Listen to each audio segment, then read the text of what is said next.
Alors dans cette vidéo, je voudrais vous parler en fait d'un réflexe archaïque. Alors vous allez vous dire, mais qu'est-ce que les réflexes archaïques ont à voir avec le bien-être et en particulier le bien-être au travail? Eh bien en disant cela, en fait je fais référence à quelque chose qui est assez habituel dans les entreprises, qui est finalement de catégoriser, de ranger dans un groupe. Typiquement, ça va être la production d'un côté, la maintenance de l'autre, avec une certaine tendance à essayer de définir est-ce que j'appartiens à la maintenance, est-ce que j'appartiens à la production. Ce qu'il faut savoir, c'est que ça vient justement travailler un réflexe archaïque qui est le réflexe d'appartenance. C'est-à-dire que ça me procure une sensation d'exister, de bien-être immédiat, parce que je fais partie de la maintenance. Et encore plus fort que ça, quelque part, on peut jouer la maintenance contre la production contre le service achat, etc. Bref, ça procure un sentiment de sécurité, mais cette sécurité-là, elle est illusoire. Alors pour avancer sur le sujet, je voudrais juste faire un zoom arrière et regarder en fait le monde dans lequel on vit. Le monde dans lequel on vit est un monde globalement d'abondance. Abondance de technologie, abondance de choix, abondance en fait d'offres. Tout ça, en fait, ce sont des éléments qui rendent la vie globalement assez complexe. C'est-à-dire que pour faire quelque chose aujourd'hui, eh bien c'est difficile de le faire tout seul dans son coin.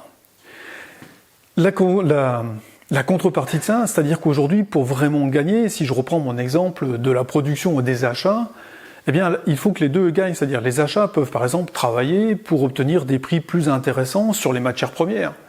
Auquel cas, il va y avoir des efforts à faire de la part de la production. À chaque coup que l'on joue sur les réflexes archaïques, ces réflexes qui font en fait que quelqu'un se sent appartenir à un groupe, eh bien finalement on va à rebours de cette notion de travailler sur la complexité et la notion de coopération. Alors vous allez me dire, mais globalement aujourd'hui, on ne fait pas délibérément de susciter en fait ce réflexe archaïque d'appartenance à un sous-groupe. Eh bien, je vais vous donner quelques éléments en fait qui poussent dans ce sens-là. L'élément simple aujourd'hui, c'est d'opposer les générations. En fait, quelque part, on incite à dire que les générations Y et Z, elles ont des attentes qui sont différentes des générations X et des baby-boomers. Oui, certes, ils l'expriment plus, mais si on pose la question dans l'autre sens, ce qui va satisfaire les générations Y et Z est-elle de nature aussi à satisfaire les générations X et les baby-boomers? Eh bien, si on en croit la psychologie, notamment la psychologie positive, la réponse est clairement oui. Donc en fait, quand une génération Y ou Z demande plus de sens, est-ce que ça va satisfaire un Gen X? Est-ce que ça va satisfaire un papy boomer? La réponse est oui. Donc voilà, donc en fait, c'est pas utile de cliver, de faire une appartenance, moi je suis un boomer et vous êtes un Z, parce que ça, quelque part, ça va être contre-productif en termes de bien-être et en termes de performance de l'entreprise qui a vraiment besoin d'apprendre à gérer la complexité et non pas à revenir dans des systèmes de pensée archaïques. L'autre élément qui pousse à ça, et je vais reprendre l'exemple des achats et de la production, eh bien ça va être tout ce qui va être les récompenses, les primes, les intéressements en fait par rapport aux résultats. Comment on intéresse en fait des acheteurs? On va intéresser les acheteurs quelque part sur le prix qu'ils arrivent à obtenir, soit sur le prix directement, soit sur la remise qu'ils arrivent à obtenir. Comment on récompense quelqu'un qui est en production? Eh bien sur la productivité. Et vous voyez assez facilement, on va avoir conflit entre, par exemple, ce qui est acheté par les achats et ce qui va pouvoir être produit par la production.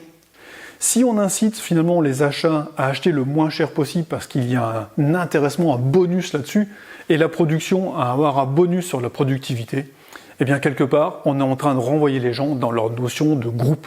Moi je suis aux achats, je défends mon objectif, moi je suis à la production, je défends mon objectif. Donc vous voyez en fait, l'idée de renvoyer dans les réflexes archaïques, eh bien elle est présente, soit parce qu'on stigmatise des groupes, soit parce que quelque part, par le système de bonus ou d'avantages, de récompenses, eh bien finalement, on crée artificiellement le sentiment d'appartenance. Et tout ça, ça permet difficilement de lutter contre la complexité dans laquelle nous vivons.